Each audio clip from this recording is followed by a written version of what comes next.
everybody. So I'm dealing with kind of a shitty situation here. So a while back we decided to buy a toilet because the toilet we bought, or because the toilet we had in the house was sitting a little high, and my wife really wanted something to sit a little lower. So we bought this toilet, and we put this toilet in, and not only did it sit just as high, maybe a 1/4 inch lower, which we really thought was going to be much lower. I should say I really thought. But it wouldn't flush. So we ended up buying another toilet, and I broke that toilet. So that was 200 bucks wasted. So then we finally ended up with another toilet that sat a little lower and flushed fine. So the toilet situation is fixed, but we're left with a toilet. So now I can throw this away, put it in the dumpster, but I've been thinking really hard. So kind of as a side note, back behind here is my pee spot when I go pee in the garden. All right, so what better place to put a toilet than right in front of my pee spot? So what we're gonna do, now when you tear apart your toilet, come over here and let me show you real quick. Watch where you are. So basically you want to take the inner workings out of the top of the toilet. This will be fine because I got a drain hole right here. All right, and then you want to take the lid off. Well, I mean, I guess you don't have to take the lid off, but it seems like it's just going to be in the way, so I'm going to take it out. And then what I'm going to do is I'm going to fill it full of dirt. Now this is potting soil. It is the Lowe's brand potting soil.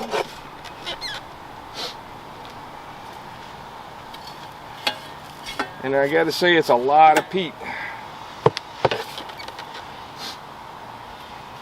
I should have bought manure. Oh man, I didn't even think about that. I could have put manure in my toilet. All right. So now a toilet should make a just fine planter because it's porcelain. It'll stand up to the environment.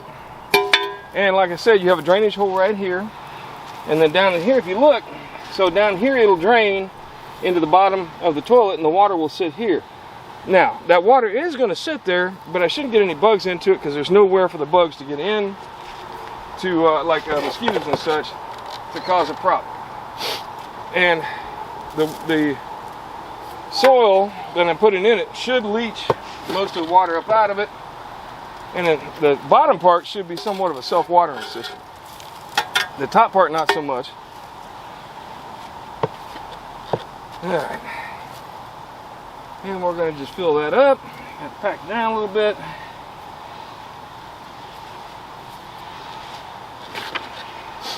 One more up here on the top. And where it's sitting is kind of nice because I don't have to worry too much about spillage. All right. No, spillage from your toilet's never good. Now, I don't even think it has to be level because it's a pretty solid chunk of weight. It ain't going nowhere. All right, and then what are we going to plant in it? I got some ideas. I'll be right back.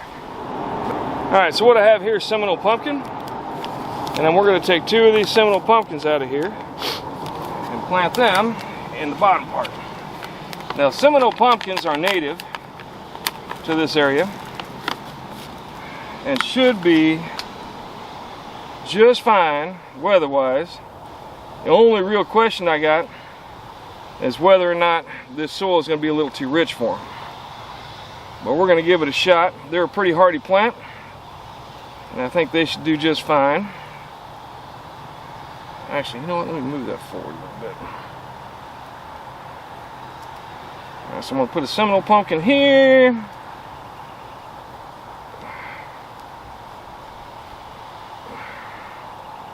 And I have more seed if it doesn't like being transferred like this. I've done it before and they seem to be okay.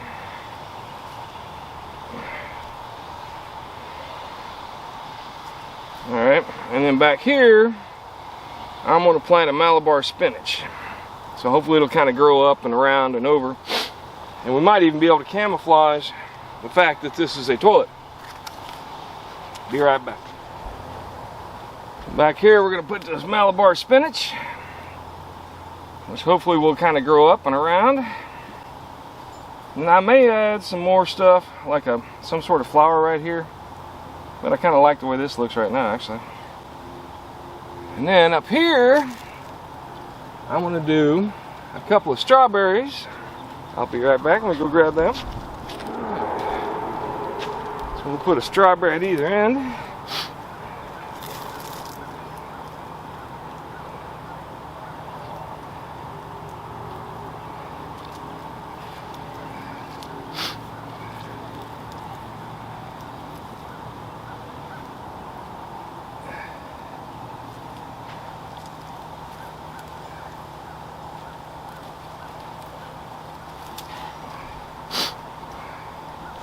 There's still a lot of room in there, so I think I'm going to put a tomato right in the middle.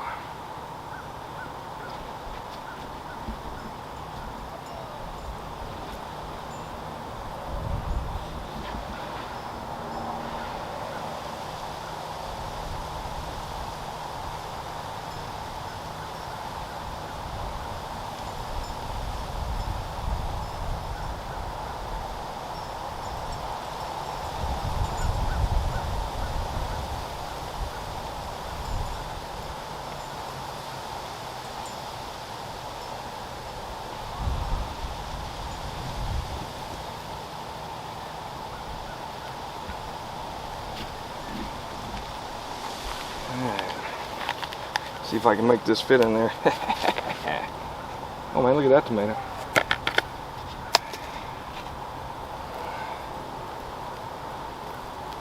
So this is a homestead tomato, which is a determinate tomato. And I'll be honest with you, this only gets half a day of sun. But I have so many extra tomatoes I don't know what to do with, that I think this is actually going to work out pretty well. And then worst comes to worst, once this grows up a little bit, I can kind of tie it off to either that or up to that pine tree right there.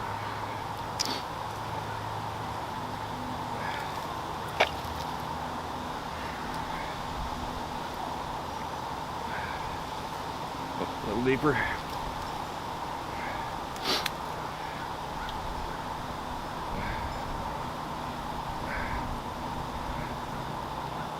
Pack some of this dirt down in that hole. Yeah, I'm trying to pack up the hole that goes down into here. That way the roots have got somewhere else to go. There we go. Just like so. Pinch off those, and those.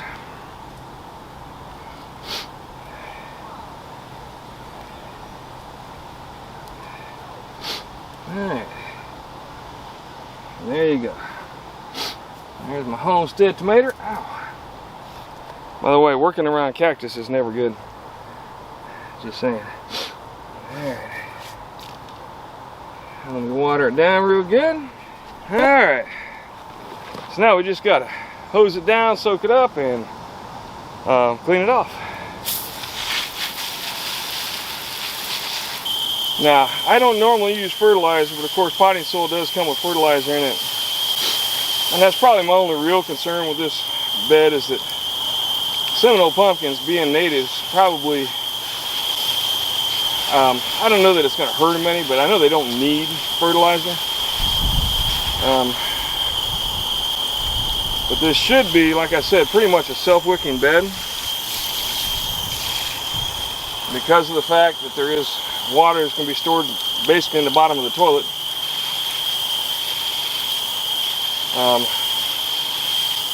Not so much on the top part, but definitely on the bottom. So once it gets good and soaked, the bottom part should no longer require water. But what water does get stored should be very nutrient-rich water, because it's all going to have to filter down through this soil that's in the toilet bowl. Right. Now I gotta give you some advice on this. If you have a homeowners association like I do, they are probably going to take a very dim view of you having a toilet in your yard. Fortunately, where I'm at, nobody's going to be able to see this unless they actually come into my yard, which they normally do not. And if they do, then I'll deal with it. It's not like a really big deal. But this is a piece of equipment that normally would go to the dump. All right. And I'm not going to say I'm rescuing it from the dump, because really it was my mistakes that led to me having this extra toilet. But nonetheless, this is another way that you can utilize things you have for something other than the intended purpose, and still find use for them. Alright, so there you go. One shitty planter. Alright, thanks once again for stopping by. Do me a favor, give me a like and a subscribe, and give me some comments. Tell me what you think about my toilet planter. Alright, but other than that, grow something and come back and see me.